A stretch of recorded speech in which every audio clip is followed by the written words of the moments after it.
Open your Bible, please. Isaiah chapter 40, verse 18 to 31. Isaiah chapter 40, verse 18 to 31. To whom then will you liken God? Or what likeness will you compare to Him? The workman molds an image. The goldsmith overspreads it with gold, and the silversmith casts silver chains. Whoever is too impoverished for such a contribution chooses a tree that will not rot. He seeks for himself a skillful workman to prepare a carved image that will not totter. Have you not known? Have you not heard? Has it not been told you from the beginning? Have you not understood from the foundations of the earth? It is He who sits above the circle of the earth, and its inhabitants are like grasshoppers, who stretches out the heavens like a curtain, and spreads them out like a tent to dwell in. He brings the princes to nothing. He makes the judges of the earth useless.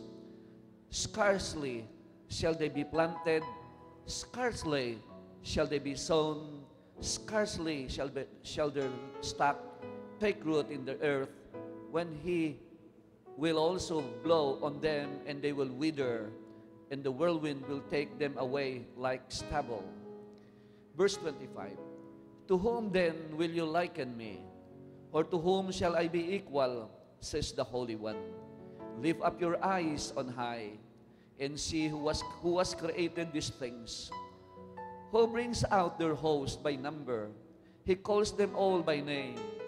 By the greatness of His might, in the strength of His power, not one is missing. Why do you say, O Jacob, and speak, O Israel, my way is hidden from the Lord, and my just claim is passed over by my God? Have you not known? Have you not heard? The everlasting God, the Lord, the Creator of the heavens of the earth, neither faints nor is weary. His understanding is unsearchable. He guides, He gives power to the weak, and to those who have no might He increases strength. When even the youths shall faint and be weary, and the young men shall utterly fall, but those who wait on the Lord shall renew their strength.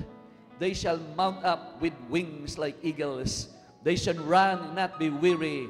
They shall walk and not faint. Oh, hallelujah. Amen. Hallelujah. Maganda itong ating pag-uusapan. May gagawin ng Diyos sa atin, lalo na kung ikaw po ay dumadaan sa mga mahihirap na mga panahon sa iyong buhay, at para bagang sa nakikita mo ay para bagang gumagapang ka sa sobrang kahirapan at sa dami ng problema. Sa bigat ng iyong mga dalahin sa buhay ay parang sobra ang iyong nadadama. Dito po ang bayan ng Israel, dito po sa Isaiah chapter 40, mayroon pong mga advices ang Panginoon dito sa kanila. Sila po ay dumadaan. This is a prophecy. Of course, it happened mga around 130 years after. And this is a prophecy dahil ang actual na nakaranas po nito ay walang iba kundi si Jeremiah in the year wherein Jerusalem or Judah was under siege and eventually was defeated by the enemy. Ang Panginoon ay nagbibigay sa kanila dito ng mga advices sa mga panahon na kung saan ay dumadaan sila sa masyadong mahirap na kalagayan. At maganda po ito sapagkat wala pong exempted sa atin dito kahit isa pagdating po sa mga dinadaanan na mga mahirap na mga panahon sa buhay. Huwag po kayong mag-alala, hindi lang po ang tao na kung saan ay ordinaryo ang buhay ang dumadaan dito. Wala po exempted sa bagay na ito. Lahat po ng tao ay dumadaan po sa mga mahirap na panahon. Mahirap man sa umayaman, lahat po ay dumadaan talaga sa mga problema sapagkat po design po ng Diyos na ang tao ay hindi siya magiging sufficient sa lahat ng bagay sa buhay na ito para pag humarap ka sa mga sitwasyon, matuto kang lumapit sa Diyos na ito. Alam niyo po, Ang Diyos po ang pinakamahusay na magbigay ng advice. The greatest advisor of all times is none other but God. Sapagkat po, alam niya po yung appropriate wisdom in how to be victorious in every battle that we face in this life. Kasi po alam niya ang mga sitwasyon, dahil alam niya ang sitwasyon, ang past, present, and future, na sa mabuti siya pong kalagayan para po magbigay ng mga tamang advices po sa atin.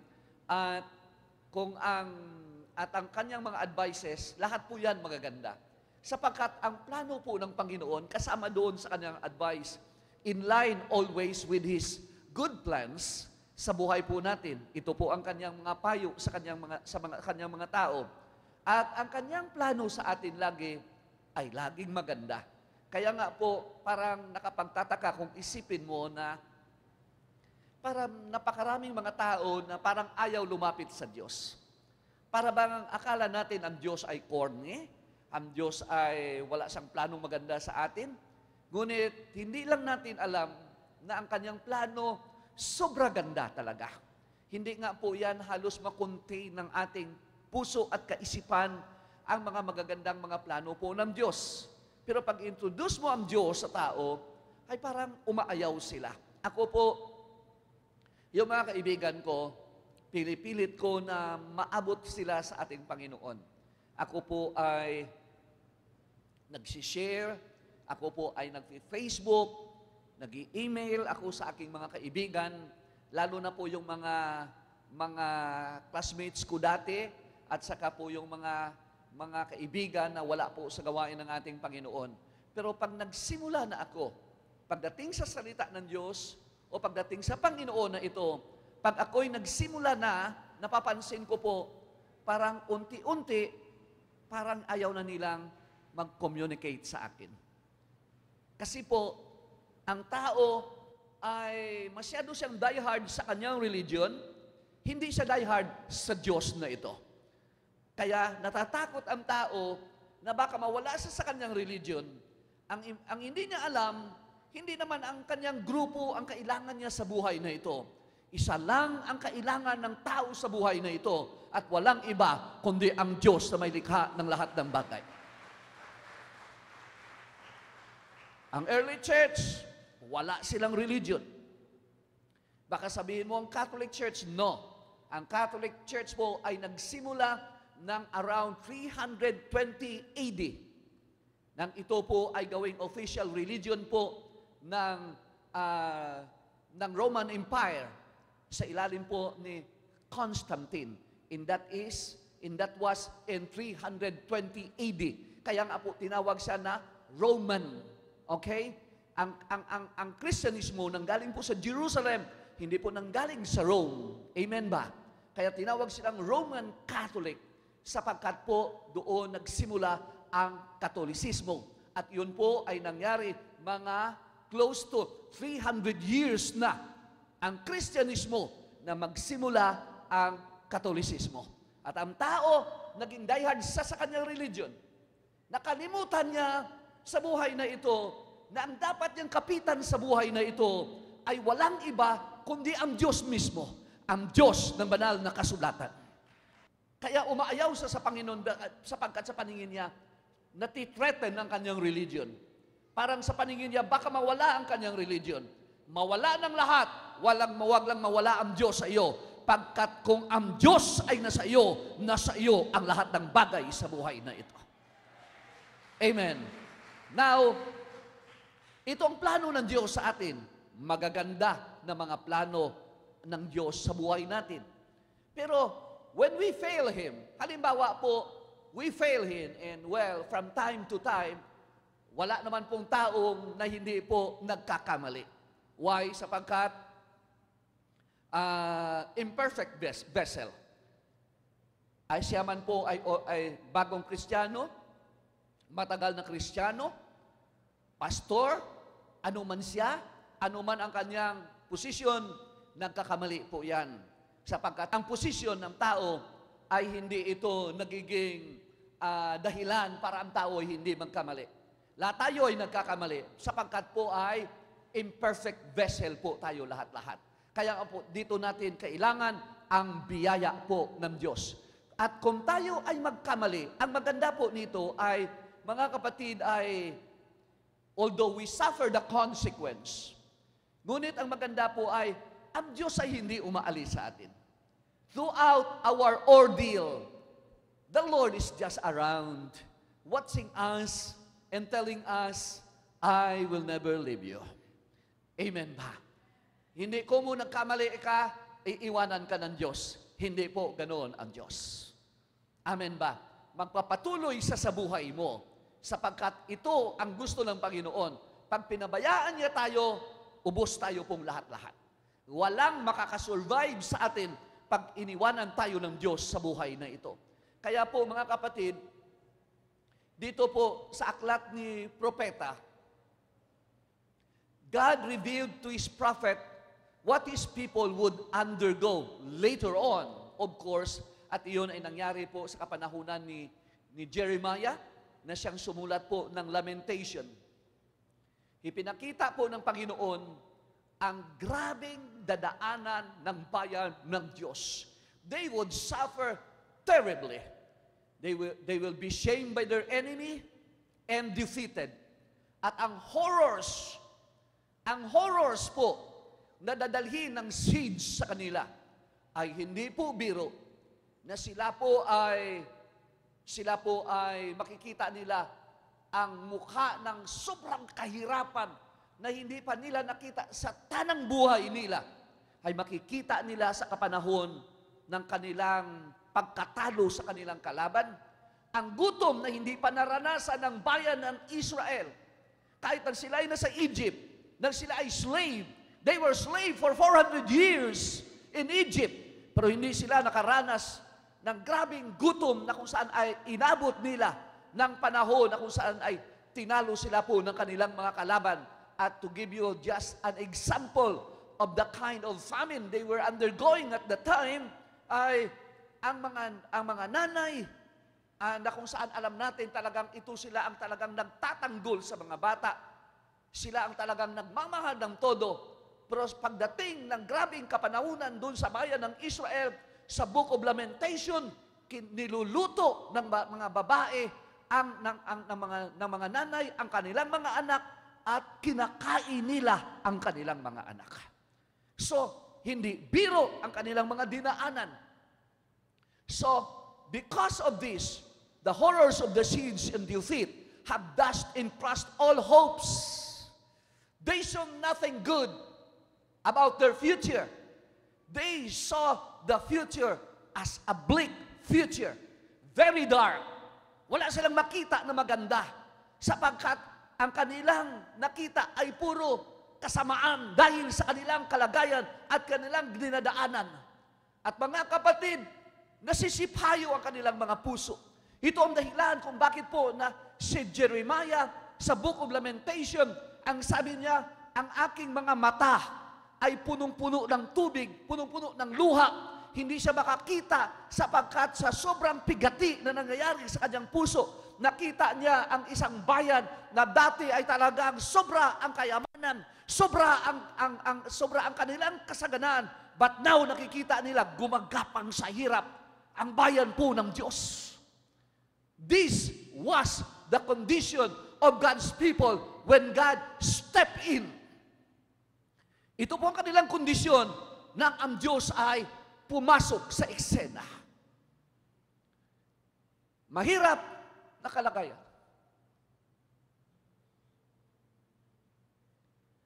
Imagine mo pa lang kung ano ang kanilang dinaanan. Halos dumudugo ang puso mo sa klase ng kalagayan na kanilang dinaanan. At mga kapatid, dito pumasok ang Diyos sa ganitong kalagayan at tinuruan sila ng Diyos kung ano ang kanilang dadaanan. Hindi po sila nakakatayo sa sobrang grabing nangyayari sa kanila, gumagapang po sila sa hirap. At mga kapatid, sa panahon na gumagapang sila sa hirap, mayroong Diyos na nakaalala sa kanila. Amen po ba? Mayroong Diyos na nagmalasakit sa kanila. Mayroong Diyos na nag-isip ng maganda sa kanila. Mayroong Diyos na nagbigay ng pag-asa sa kanila. Ito ang Diyos na ating pinaglilingkuran. Oh, hallelujah! Amen! Ito ang Diyos natin. Ang Diyos na banal na kasulatan. Ang Diyos na nagbabalasakit sa atin. Sapagkat kung minsan ang akala natin, nakakaligtaan ng Diyos ang ating mga kalagayan, dumadaan tayo sa sobrang hirap, grabe ang iyak natin, tumutulo ang luha sa ating mga mata. Nakakala natin, nakalimutan tayo ng Diyos. At ito talaga ang nasa isip nila. Pag binasa mo Isaiah chapter 40, makikita mo doon na parang makaakala nila, nakaligtaan sila ng Diyos. Mga kapatid, makakaligtaan mo ang Diyos. Makakaligtaan ka ng nanay mo, pero hindi ka makakaligtaan ng Diyos. Hallelujah. Amen ba? Palakpakan natin ang ating Panginoon. Ganito ang malasakit ng ating Panginoon sa kanyang bayan. Hallelujah. At una sa lahat, sila po ay pinagsabihan ng Panginoon sa isang bagay na kung saan ay ginagawa nila, na siyang ginagawa rin ng marami sa ating kapanahunan, na sa panahon, pag sila hirap na hirap, lumalapit sila, hindi Diyos ang kanilang nilalapitan. Ang nilalapitan nila ay ang mga bagay na kathang-isip. Mga bagay na kung saan akala nila ay Diyos, pero hindi pala Diyos. At itong naging problema ng bayan ng Diyos. Buksan natin Isaiah chapter 40, verse 18 to 20. He said, "To whom then will you liken God?" Kanino niyo ihahambing ang Diyos? "Or what likeness will you compare to Him? The workman molds an image, the goldsmith overspreads it with gold, and the silversmith casts silver chains. Whoever is too impoverished for such a contribution chooses a tree that will not rot. He seeks for himself a skillful workman to prepare a carved image that will not tatter." Bakit po ito nasama dito sa solusyon na gustong ibigay ng Panginoon sa kanila? Sapagkat nakita po ng Panginoon na instead na lumapit sila sa tunay na Diyos, hindi ang tunay na Diyos, hindi ang Diyos na naglikha sa kanila, hindi ang Diyos na kumuha sa kanila sa pagkaalipin sa Ehipto, hindi ang Diyos na gumabay sa kanila, at Diyos na kung saan ay humati sa dagat para lamang sila ay makapasok. Hindi ang Diyos na kung saan ay nagwasak ng walls of Jericho para makapasok sila sa lupaing ipinangako ng ating Panginoon. Ang nilapitan nila ay ang Diyosan ng mga karatig bansa na kung saan ay tinalo nila sa labanan nang sila'y pinapasok ng Panginoon sa lupang pangako. These are the gods of the people of the promised land. Nang matalo nila ang kanilang kalaban, ang mga Diyos-Diyosan ng kanilang mga kalaban, kinuha po nila ito. Dinala nila sa kanilang bahay, at doon po ay nagsimula unti-unti na na-adulterate ang kanilang panambahan po sa ating Panginoon. Huwag kang magdala ng isang bagay sa iyong bahay o sa iyong pananampalataya na alam mo, nagdi-depart sa salita ng Diyos. Akala mo, walang ginagawa yan. Makikita mo isang araw, ang iyong pananalig umaangat, nawawala ang iyong pananalig sa isang tunay na katuruan ng salita ng Diyos. Kahit maliit na bagay, huwag mong ipahintulot na ang iyong pananampalataya mahaluan ng hindi puro. Sabi ni Paul, a little leaven leavens the whole lump. Ang maliit na libadura ay kaya magpaalsa ng isang bread o ng isang tinapay. Kaya, according to Paul, yung mga maliliit na bagay, huwag tayong magtodo pasa. At ito ang nangyari po sa kanila. Kaya po anong nangyari? Nawasak po sila. It was all because of this problem. That was the very reason. It was not because hindi na sila magaling lumaban sa kanilang mga kalaban. Hindi dahil ang kanilang kalaban ay mas malakas at mas marami sa kanila. That is not the reason. Ang reason talaga kung bakit bumagsak sila ay dahil nawala ang kanilang pagtitiwala sa Diyos, pinalitan ito nila sa Diyos-Diyosan, at ipinakita ng Panginoon sa kanila, nagkamali ka. Nang palitan mo ang tunay na Diyos, nagkamali ka. Sapagkat ang tunay na Diyos lamang ang nagbibigay ng tunay na tagumpay sa atin, sa ating pakikihamok, sa mga problema sa buhay na ito. Wala nang iba. Amen ba? Now, this was the reason why they were defeated by their enemy. This was the reason of the famine. This was the reason of the slaughter. And why the women were ravaged. Why the women were raped. Why they were defeated. Why there was a lot of dead people in the streets of Jerusalem. It was because tumalikod sila sa kanilang Diyos. Huwag na huwag kang tumalikod sa Panginoon. Wala nang ibang Diyos maliban ang Diyos na ating nakilala. Walang Diyos na kung saan ay pwedeng gawin ng tao. Isa lang ang tunay na Diyos, ang Diyos na banal na kasulatan. Hallelujah. Palakpakan natin ang ating Panginoon. Sabi nga ng Panginoon dahil dito sa kanilang ginawa, sila po ay inaralan ng Panginoon sa kanyang mga salita. Inaralan sila po diyan ni Isaiah, at inaralan din sila ng salita ng Diyos. Further, ang Biblia po ay napakaraming katuruan when it comes to idolatry. Sapagkat ito ang pinakamatindi sa lahat. Yung palitan mo ang Diyos. Hindi mo papalitan ang Diyos kailanman. Amen ba? Amen ba? Amen ba? Palapakan nga natin ang ating Panginoon. At para malaman mo, ito'y salita ng Diyos, babasahin ko lang ito sa inyo. Para malaman mo kung anong idols na kung saan ay sinasabi ng Panginoon ay isa sa mga advice ng Panginoon. Huwag silang mag-rely doon sapagkat walang buhay yan. Amen ba? Mag-rely ka sa mayroong buhay. Kung walang buhay, sarili niya, hindi niya mailakad. Bakit ka magtitiwala dyan? Sarili niya, hindi niya kaya. Nakukuha niyo po ba ako? Ang sabi po ng Psalm 115, verse 4 to 8, their idols are silver and gold, the work of men's hands. They have mouths, but they do not speak. Eyes they have, but they do not see. They have ears, but they do not hear.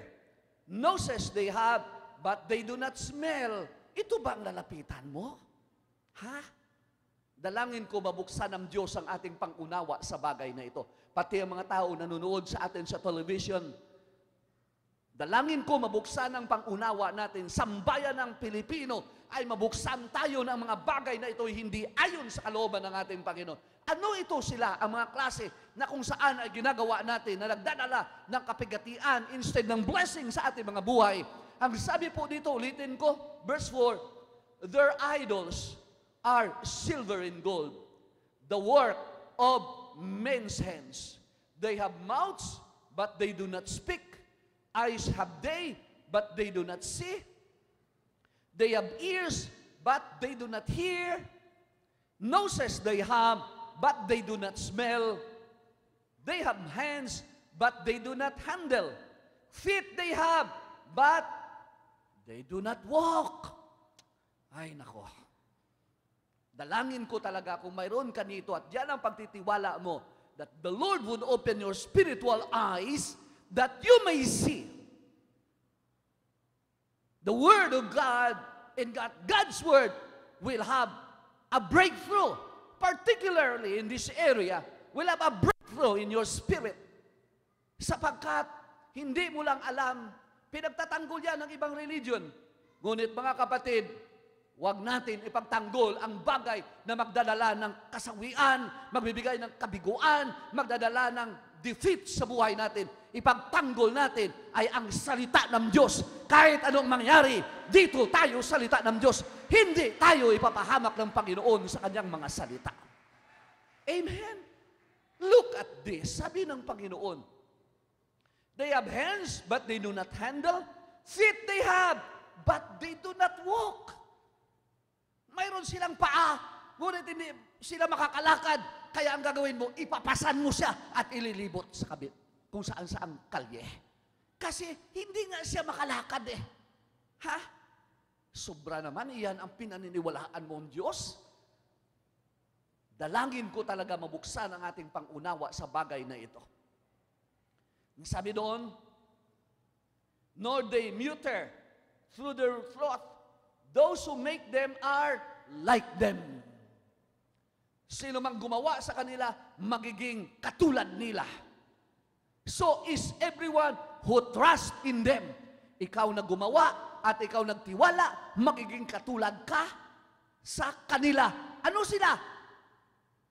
Mata, mayroon, hindi nakakakita sa katotohanan. Mayroong tenga, hindi naririnig ang katotohanan. Amen po ba? Kailangan bukas po tayo. Hindi tayo nananangan sa katuruan ng tao, nananangan tayo sa katuruan ng Diyos sa kanyang mga salita. Hindi ka ipapahamak ng Diyos. I tell you, I'm giving you a guarantee because God is faithful when it comes to His word. Hindi siya tatalikod kailanman sa kanyang mga salita. Amen. So, ito ang kanilang ginagawa. And God was telling them, do not rely on idols. Ito ang number one na advice ng Panginoon sa kanila. Huwag kang magtiwala dyan. Walang magagawa yan sa iyo. Wala nga yung magagawa sa kanyang sarili. Amen ba? Ang iba bilib na bilib dyan eh. Naalala ko, nang magkaroon ng sunog dyan sa may Quiapo banda. Takbuhan ang lahat, palabas. Ang isa, bago tumakbo talagang kinuha muna yung kanyang manika. Dinala sa labas. At habang nasusunog ang lugar nila, itinutuon doon yung manika niya. Ngayon ko lang nalaman, bombero na rin pala ito ngayon. Namatay ba ang sunog? Hindi. Lumaki pa todo ang sunog. Ha? Hindi mo yan maasahan. Walang buhay nga yan eh. Amen ba? Hindi pa kayo galit sa akin? Parang galit yata kayo sa akin eh. Sabi dito ng Isaiah chapter 44. Basahin nyo na lang ito, medyo mahaba-haba kasi ito, verse 9 to 19. Pero bibigyan ko lang ng pansin ang chapter 16 and 17. Sabi niya, mayroong isang tao na kung saan ay kumuha ng puno. He burns half of it in the fire. With this half, he eats meat. He roasts a roast and is satisfied. He even warms himself and says, I am warm. I have seen the fire. Muasa ng puno. At sabi niya, mula dun sa puno na kanyang kinuha, ginatong niya ito. At siya po ay nagluto sa pamamagitan ng kanyang puno na kanyang ginatong. Sabi niya, wow! Sabi niya, naiinitan na ako. I'm getting warm because of this fire. And then, ang sabi dito, verse 17, and the rest of it, he makes a god. Narinig niyo po ako? And the rest of it, he makes a god. His carved image, he falls down before it and worships it, prays to it, and says, deliver me, for you are my God. Kalimutan niya, ang kalahati sinunog niya.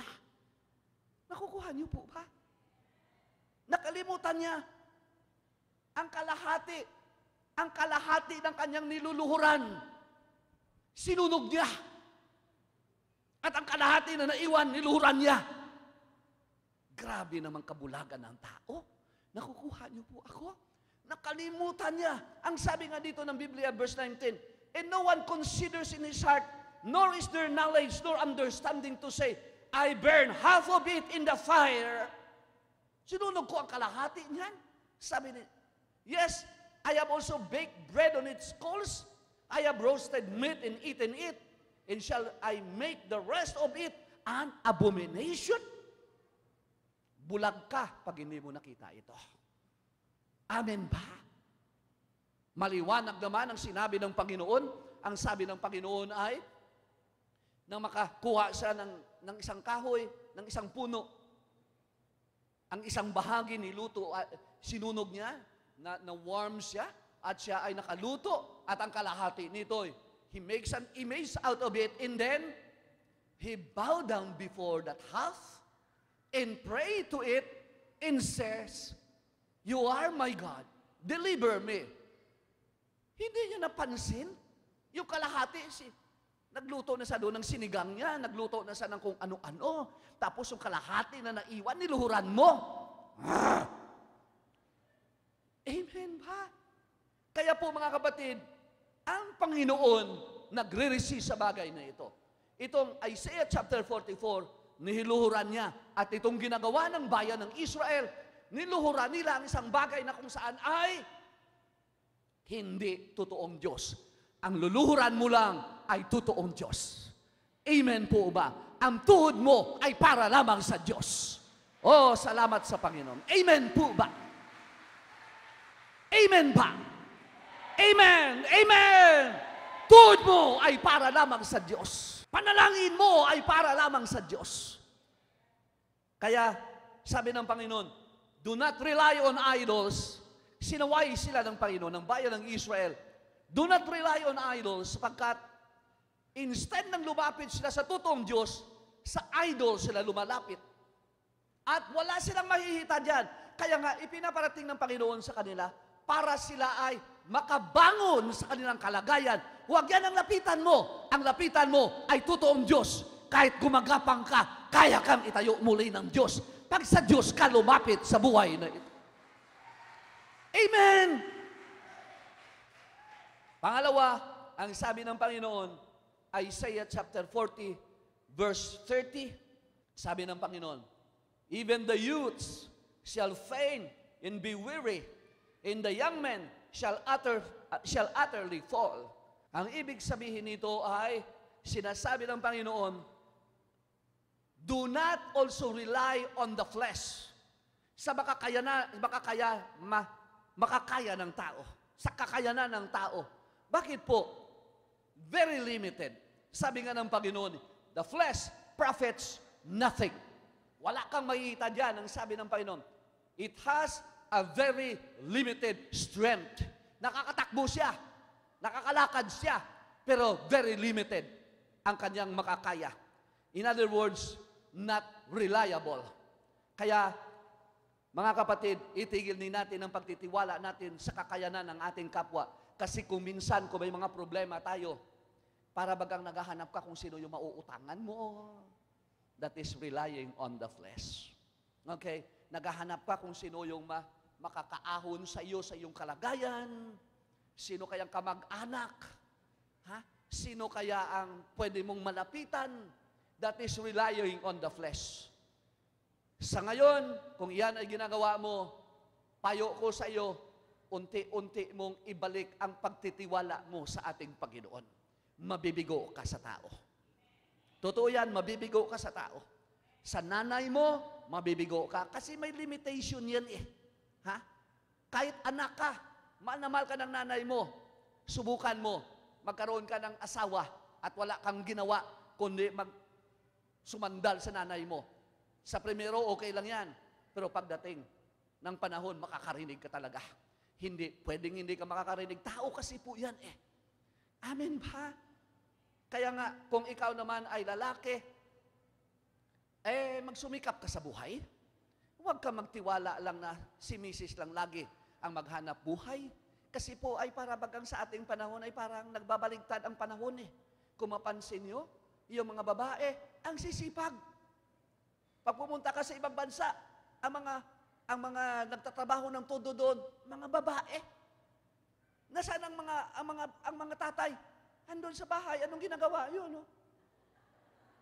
Ha? Ang mga tatay naglalaba. Ang mga tatay ay nagpapadede. Ha? Ang mga tatay ang nagluluto. Saan si nanay? Ayun, naghahanap buhay. Mga kapatid, mali yata, baligtad. Hindi po tama yan. Amen ba? Bakit kayo hindi nag-i-amen? Takot kayo sa asawa niyong lalaki sa tabi niyo ba?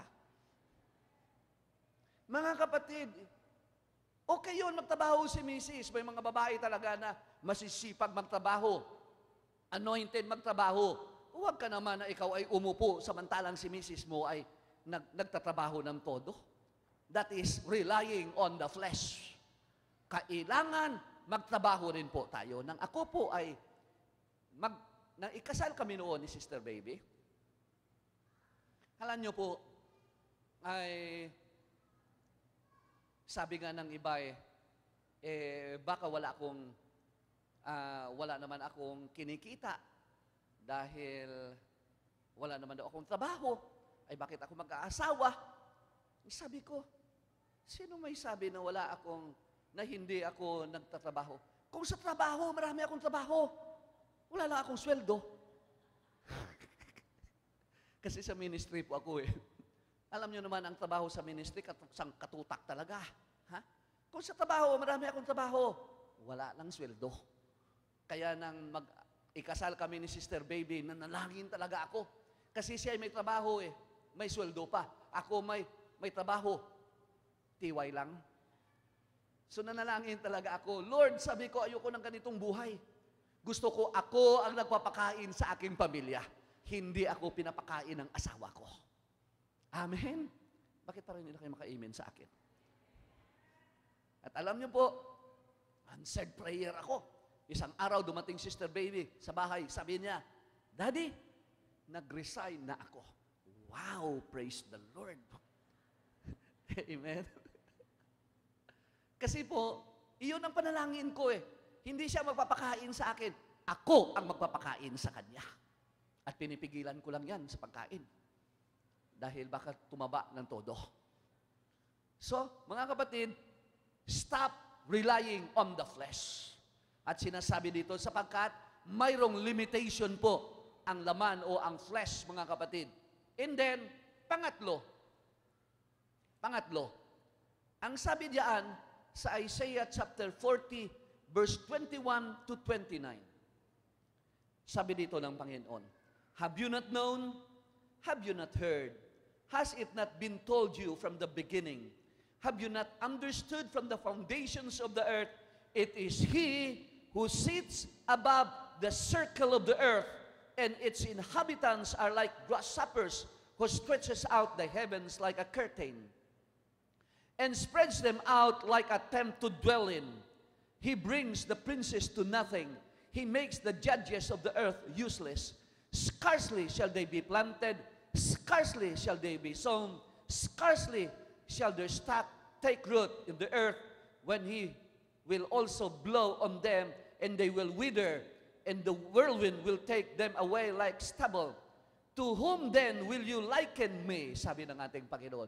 Kanino nyo ako ihahambing, ang sabi ng Panginoon? Or whom shall I be equal? Says the Holy One, lift up your eyes on high, and see who has created these things, who brings out their host by number. He calls them by name, by the greatness of His might, and the strength of His power. Not one is missing. Why do you say, O Jacob, and speak, O Israel, my way is hidden from the Lord, and my just claim is passed over by my God? Have you not known? Have you not heard? The everlasting God, the Lord, the creator of the ends of the earth, neither faints nor is weary. His understanding is unsearchable. He gives power to the weak, and to those who have no might, He increases strength. Mga kapatid, sabi dito, have you not known? Hindi nyo ba alam? Mga kapatid, pagkatapos ito na sabihin ng Panginoon sa kanila, ito ang inyong nilalapitan. This is idolatry. Wala kayong makuha dyan. Tapos sinabi ng Panginoon sa kanila, huwag ka mag-rely sa iyong sarili. Limited ang kalakasan ng tao. At tapos sinabi ng Panginoon sa kanila, hindi nyo ba alam? Hindi nyo ba alam? Lift up your eyes, ang sabi na ng Panginoon sa verse 26, lift up your eyes on high and see who has created these things. Tingin nyo ang inyong mga mata sa itaas at tingnan nyo kung sino ang may gawa ng lahat ng ito. Pinapakilala ng Diyos ang kanyang sarili. His might and power, hallelujah. Na ang Diyos na ito ay walang katulad.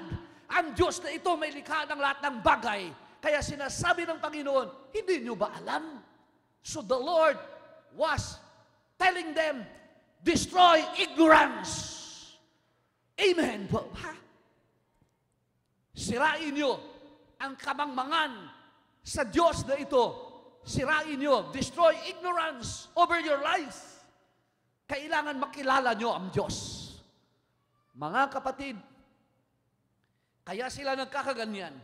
Kaya sila ay panay ang kanilang pagsamba at panalangin sa mga idols, hindi nila kilala ang Diyos. Pag kilala mo ang Diyos, hindi mo kailangan ng mga bagay na yan. Amen? Ang sabi ng iba, hindi. Kailangan kasi may nakikita kami, kailangan may nahihipo kami. Ang Diyos hindi nakikita, hindi nahihipo. Hindi niya kailangan ang representative dito sa lupa, katulad ng mga bagay na ginawa ng kamay ng tao para maalala mo siya. Inilagay ng Diyos ang kanyang banal na Espiritu sa bawat mananampalataya na hindi mo kailangan na makita ang isang bagay para maalala mo ang Diyos. Sapat ang banal na Espiritu para magsabi sa atin, there is God, hallelujah. Mayroong Diyos, hallelujah. Amen! Kaya gusto ng Panginoon that God's people, bayan ng Diyos, ay to destroy their ignorance. Sapagkat if ignorance of God and of the Word ang siyang mangyari sa atin, it will destroy us. Sabi po ng Hosea 4:6 ay, my people are destroyed because of lack of knowledge. Sabi ng Panginoon, my people. The Lord was not talking of the people of the world. Hindi po mga taga-mundo ang sinasabi ng Panginoon. Ngunit sinasabi ng Panginoon, my own people. These are covenant people. These are the people who has a relationship with God. But they are being destroyed by their enemy and by the situation. Gumagapang sila. Bakit po? Di nila kilala ang kanilang Diyos. Amen pa? Kaya po, you have to destroy ignorance. Ang Diyos po gusto ng Panginoon na makilala natin siya. Ang Diyos po talagang nagpapakilala ng kanyang sarili. Paano mo makilala ang Diyos? Sabi ng Panginoon, lift up your eyes and see who created all these things. Mga kapatid, ang creation ng Panginoon ay nagpapakilala sa atin sa book of Romans chapter 1 na ang creation na ito ay nagpapakilala sa atin kung sino ang Diyos na ito. One way of knowing God is through His creation. Kaya nga, pag ako pumupunta ako sa mga probinsya, nakakita ako ng mga kalikasan untouched by human hands. Ako po ay talagang na-amaze ako sa mga magagandang mga bagay na ginawa ng kamay ng Diyos. Humahanga ako sa Diyos na may likha. Katulad ng pagpunta namin doon sa El Nido. May mga taga El Nido natin nandito. Nang pumunta ako doon sa El Nido, alam mo po ba, talagang amazed na amazed ako. Talong-talong Boracay. Totoo po yun. Wala pa sa kalingkingan ang Boracay. Hindi lang nadidiscover ng marami. Ina-advertise ko na sa inyo. Super ganda po talaga ng lugar. Mayroon po doon na sa gitna ng dagat, akala mo parang mga bato lang sila, maitim na bato. Parang walang beauty kung titingnan mo. Pero pag nilapitan mo, mga kapatid, ang lugar na yon, makikita mo doon na parang mayroong parang hindi mo makita na mayroong lagusan sa malayo. Pero pag lumapit ka, may makikita ka, may lagusan pala. Papasok doon sa loob. Siguro ang lagusan, aywan ko, may mula diyan hanggang diyan ang laki. Pag pumasok doon ang bangka mo, maa-amaze ka pagpasok mo sa loob. Ang lawak, ang laki ng lagoon, at napakaganda. Kapos ang aking explanation sa inyo, puntahan nyo na lang. Pero super ganda po talaga. Pag nakakita ako ng mga ganyan, wow, hallelujah. Galing ng Diyos na naglikha nito. Amen po ba? Pag nakakita ka ng mahusay na damit at mahusay na pantalon, ang pagkakagawa, ang hinahanap mo lagi, sino ang nagtahi niyan? Amen pa? Sino ang gumawa niyan? Kasi po, galing eh. Ganun po ang Diyos, ang creation niya ay nagsasalita sa atin. Mayroong isang magandang Diyos na kung saan ay naglikha ng lahat ng bagay, nakikita sa kagandahan ng mga bagay na kanyang nilikha ng kanyang kamay. Hallelujah. Amen. Ngunit, hindi naging sapat ang creation para mapakilala kung sino ang Diyos. Pinadala ng Diyos ang kanyang mga propeta. At ang kanyang mga propeta, ang siyang nagsalita ng salita ng Diyos. Ang mga salita ng mga propeta sa mga tao ay mga salita na nagpapakilala kung sino ang Diyos. Ngunit, hindi rin naging sapat sapagkat hindi naman naunawaan ng tao ng lubos ang mga salita na pinapadala ng Diyos sa pamamagitan ng mga propeta na iyon ay nagpapakilala kung sino ang Diyos. Halimbawa po, ang Ten Commandments, nakikita natin diyan kautusan. Pero hindi nyo ba nakikita na pinapakilala ng Diyos ang kanyang sarili diyan? That God is a holy God. Do not do this, do not do this, do not do that, do not do this. Amen ba? It speaks about the holiness of God. Amen ba? At bakit makikita mo doon, sinasabihan sila ni Moses na pag kayo ay pumunta sa dakong kabanal-banalan, kailangan handa kayo. Kailangan ay ma-meet nyo ang lahat ng rituals para sa pagpasok nyo doon, tanggapin kayo ng ating Panginoon. Kung hindi nyo ma-meet ang rituals, hindi kayo, mamamatay kayo doon sa loob.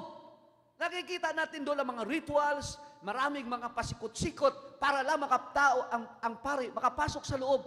Ngunit hindi natin nakikita na ito po ay nagsasalita na ang Diyos is a holy God. When you approach Him, you have to approach Him by the book. Amen ba?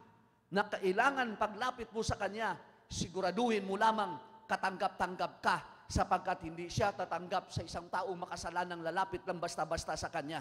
Ngunit salamat, may ginawa na si Kristo sa bawat sa atin. We can go before God anytime by the blood of Jesus. Amen. Salamat po sa ating Panginoon. So, ang mga salita na pinadala ng Diyos, ang creation hindi naging sapat para makakilala ang Diyos. Ang salita na pinadala ng Diyos sa pamamagitan ng mga propeta, hindi naging sapat. Kaya ang salita na kanyang pinadala, isang araw, ang salita ay nagkatawang tao. Wow, hallelujah. And the Word was made flesh. Amen po ba? Hallelujah! And the Word was made flesh. Ang salita na hindi nila maunawaan ay nagkatawang tao sa kalangkalagitnaan. Hallelujah, grabing wisdom. Grabing ulo. Amen. Nagkatawang tao. Exact representation of a holy God. Amen po ba? Ngayon, nakikilala natin ang Diyos sa pamamagitan ng final revelation, Jesus Christ of Nazareth. Hallelujah. Oh, hallelujah. The final revelation. Gusto mo makilala ang Diyos? Kilalanin mo ng todo ang ating Panginoong Jesucristo. He is the final revelation. The exact representation of a God who is invisible. Hindi siya nakikita, pero dumating siya sa ating kalagitnaan. No less, no more. He walked as a man, reflecting God in His person. Wow, hallelujah. Grabing wisdom ng ating Panginoon. Amen. Palakpakan natin ang Panginoon. Kaya po, wala tayong reason na hindi natin makikilala ang ating Panginoon. So, nagpapakilala ang Panginoon na dapat po makilala natin siya sapagkat ito ang malaking problema ng Israel. Ito ang ina-advise ng Panginoon sa kanilang kalagayan sa panahon na kung sana'y gumagapang sila sa grabing hirap. Kaligtaan nyo ang idolatry. Kaligtaan nyo magtiwala kay kaninong tao. Kilalanin nyo kung sino ang Diyos. Who is God? Ang sabi ng Panginoon sa kanyang mga salita, Isaiah chapter 43, verse 10 and 11, and the latter part of verse 10, it says, Before me there was no God formed, nor shall there be after me. Even I am the Lord, and besides me, there is no Savior. Amen po ba? Besides me, there is no other. Grabing authority. Amen? Mga kapatid, nagpapakilala ang Panginoon. Sabi niya, before me, there was no God formed. After me, wala pa rin. I am the Alpha and the Omega. The beginning and the end. Hallelujah. Before the beginning of all times, God was already there. Because He is the start of the beginning of all things. Before the beginning, He was there already. Hallelujah. This is my God. Walang pasimula, walang katapusan. Ganito ang Diyos na banal na kasulatan. Palakpakan natin ng malakas ang ating Panginoon.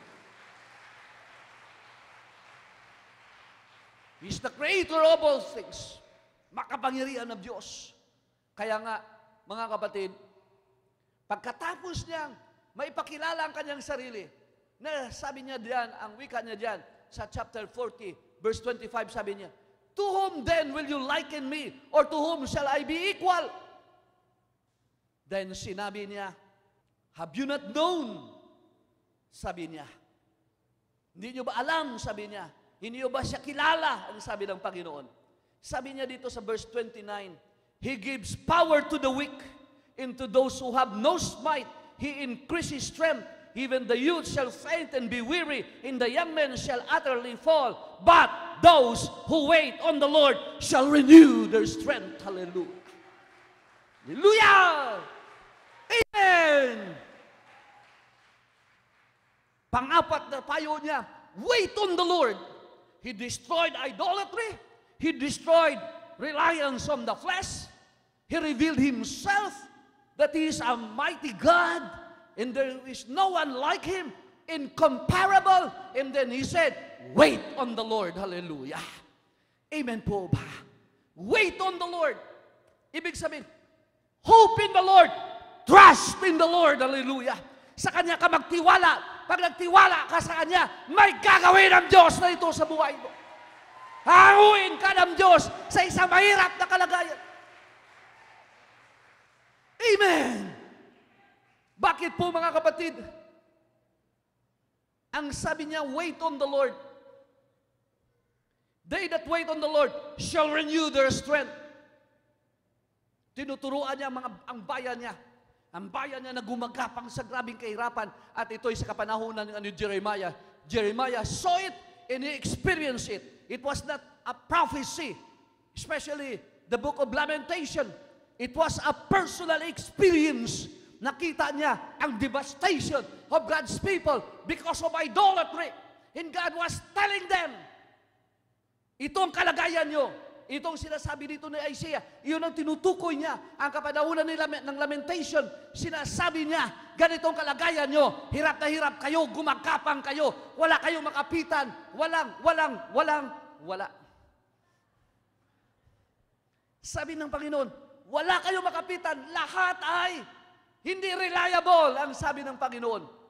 Pero sinasabi ng Panginoon, bumalik ka sa akin, magtiwala ka sa akin, at makikita mo, magkakaroon ka muli ng panibagong kalakasan sa iyong paggapang. Ikaw ay tatayo. Hallelujah! Amen! You shall mount up as wings of an eagle. Hallelujah! Woo! Hallelujah! Amen! They shall mount up with wings like eagles. They shall run and not be weary. They shall walk and not faint. Grabing assurance. Ang word na wait, ang word na renew, ang ibig palang sabihin po nito ay exchange o pakikipagpalitan. So, kung ikaw ay lumapit sa ating Panginoon, ikaw na manghina na. Wala ka ng lakas na naiwan sa iyo para itaguyod mo ang magandang pag-asa. Nawawalan ka na ng hope. Hopeless masyado ang iyong kalagayan. Gumagapang ka sa hirap. Ngunit sinasabi ng Panginoon, kung wala ka ng strength at lumapit ka sa akin, ang gagawin ko ay kukunin ko ang iyong kahinaan, ilalagay ko sa iyo ang aking kalakasan. Hallelujah! Kaya ang sabi niya kay Paul, my grace is sufficient for you. For when you are weak, then you are strong. Hallelujah! My strength is made perfect in weakness. Pag wala ka ng ibuga sa buhay na ito, wala ka makapitan, lumapit ka sa Kanya. Kung ikaw ay mahinang-mahina na, bibigyan ka ng Diyos ng panibagong kalakasan. Ang sabi ng Tagalog Bible na binili namin bago lang, magpapanibagong lakas.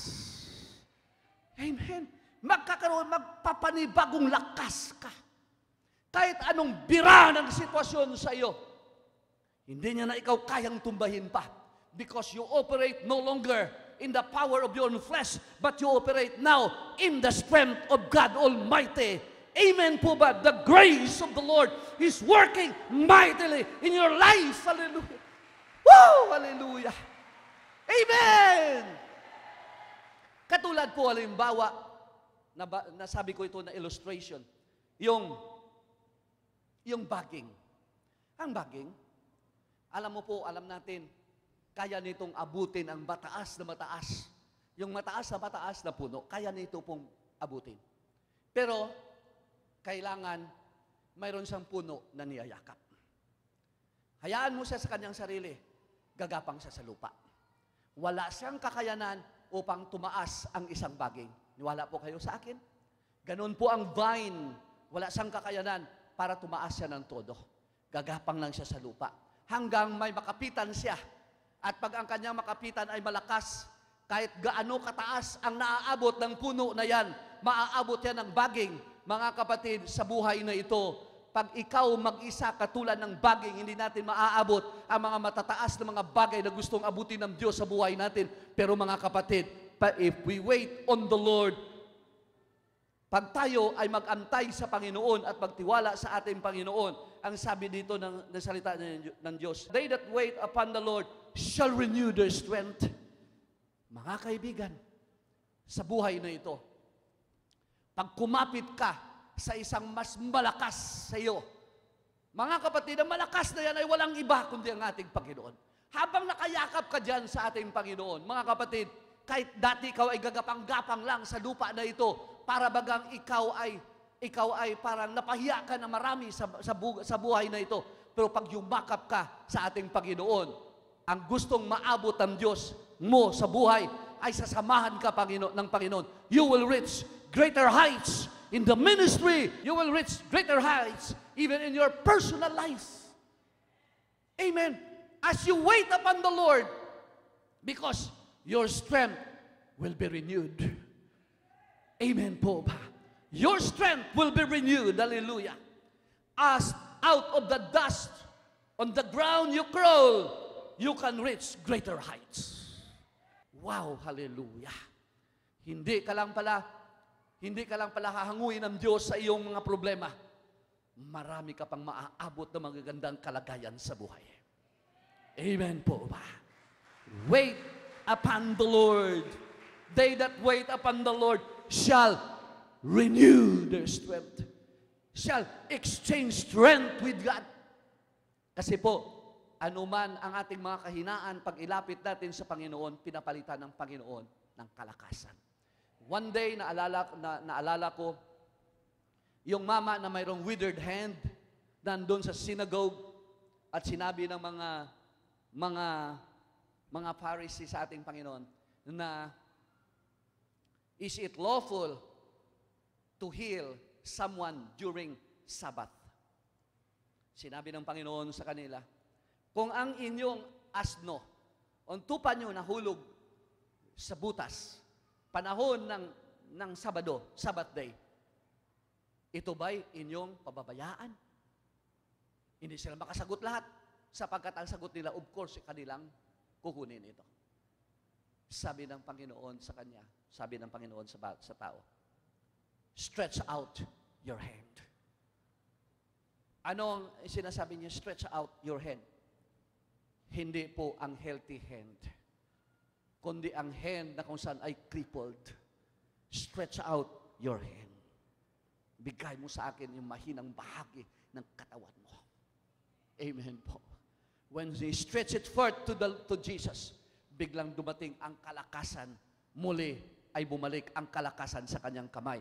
Ano mang bahagi natin na mahina na kung saan ay para bagang madadali tayo diyan sa kahinaan na yan, stretch it forth to God. Hallelujah. Amen po ba? Magtiwala tayo, may gagawin ng Panginoon sa ating kalagitnaan. Hallelujah! Amen! Salamat sa ating Panginoon.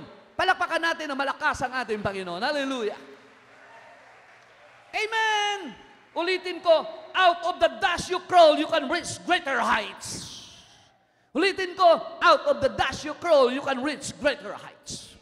That is waiting upon the Lord. Hallelujah! Waiting upon the Lord is trusting upon Him. Hoping in Him. Hallelujah.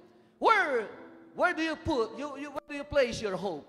Do you place it in idols? Are you placing it or putting it on the arms of flesh? Or today, after realization, nakita mo, ang Panginoon lang pala ang dapat mong pagkatiwalaan. Pag ginawa mo ito ng lubos-lubusan, mahahango tayo sa kalagayan. Amen po ba? Hallelujah. Sa oras na ito po, sino sa inyo yung mahirap ang kalagayan? Para bagang paningin mo ay hopeless situation. Parang sa paningin mo, parang malabo ang kinabukasan. Parang wala kang natatanaw na maganda. Tumingin ka sa Diyos. May matatanaw kang maganda. Amen ba? Ang lahat ng hopelessness, buburahin ng Diyos pag matuto tayong magtiwala sa Kanya. You are at the end of the rope. Parang hindi mo na kaya. Hirap na hirap ka na. Wala kang masulingan. You have tried everything and yet, wala pa rin nangyayari. I want you to come forward. Take advantage of this opportunity. Hallelujah. You are forever in my life. You see me through the seasons. Hallelujah. Cover me with your hands and lead me in your righteousness. Nothing is too hard for the Lord. Look to you, and I wait on you. Nothing is too hard. He said, let there be light. And there was light. This is how powerful the God of the Holy Bible is. And I want you to put your trust in Him. Only to Him. And God will do something. Mayroon kayong pinaniniwalaan, come here in front. Lahat kayo na mayroong pinaniniwalaan. Lahat kayo na sobrang inyong nadadama. Take advantage of this. Sapagkat pagkakataon natin na makita natin ang kamay ng Diyos na kikilos sa ating mga buhay. Hallelujah.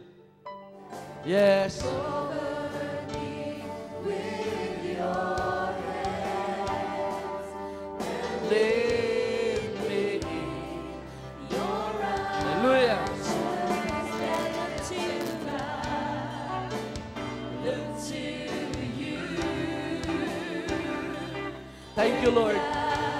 Kami ay nakikiisa sa panalangin ng bawat isa.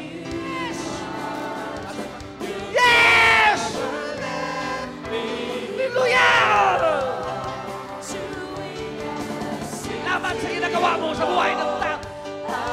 Salamat po, Panginoon. I give you praise for what you are doing in the lives of people.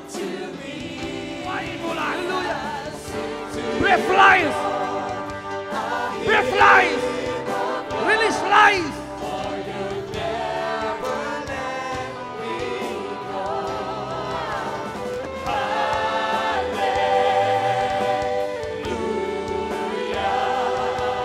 Buhayin mo ang pag-asa. Buhayin mo ang pag-asa. Buhayin mo ang pag-asa, Panginoon. Pag-asa sa isang magandang kinabukasan. Pag-asa na makaahon sa kalagayan na hindi tama. Panginoon, sa ngalan ni Jesus, ikaw ang mayakda na mabubuting mga bagay sa buhay namin, Ama. Hallelujah! Release it! Release it! Release it! Release it! Hallelujah! Yes!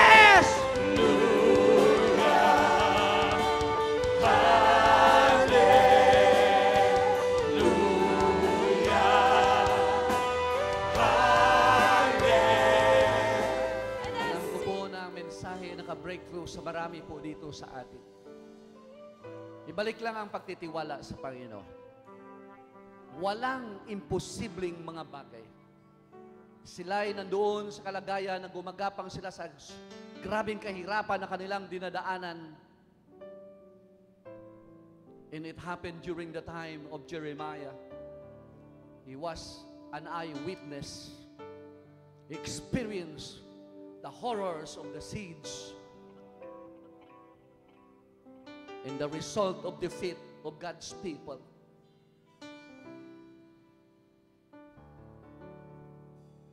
But God spoke to them.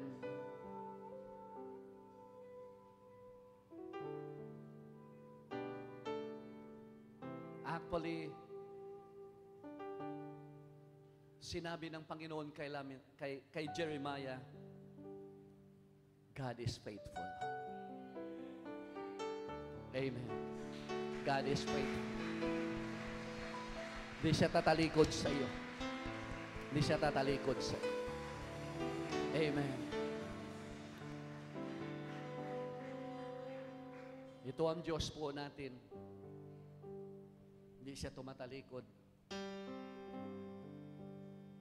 Wala ka nang hahanap-hanapin pa sa Diyos na ito. Salamat talaga sa Kanya. Habang nag-aantay tayo ng Kanyang mga kasagutan, patuloy lang na tayong lumapit sa Kanya magtiwala.